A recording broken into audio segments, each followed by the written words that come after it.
Des Mauriciens qui profitent de leur plage publique, une image qui pourrait se raréfier à l'île Maurice. Une autre se banalise, celle de ces forteresses géantes, des hôtels de luxe qui ne refusent rien à leurs clients, à commencer par une situation les pieds dans l'eau. Résultat, à certains endroits, il devient difficile d'accéder à la mer. Il reste une centaine de mètres entre les deux hôtels.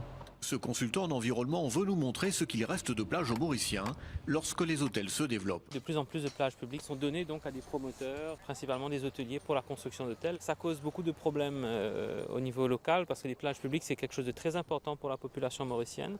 C'est le seul endroit vraiment de récréation gratuit. L'instrument de l'État. Militant pour les droits des Mauriciens, Georges Hayan dénonce une privatisation de l'île. Pour lui, l'administration privilégierait les touristes à ses compatriotes.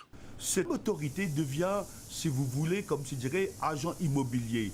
Il construit des bâtiments sur la plage publique. On voudrait être tranquille, seul, sur la plage, et non pas avec tous ces bâtiments, avec tous ces restaurants qui comme je dirais, que nous agacent, nous agressent aussi.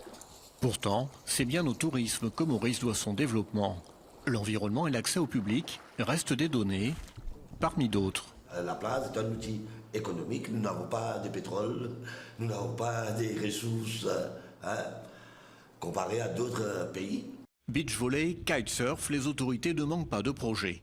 Objectif pour ces prochaines années, passer de 1 à 2 millions de touristes. Mais le calcul est risqué. Selon ses propres études, Maurice est désormais perçu comme une île peu préservée, un frein pour les touristes à la recherche d'authenticité.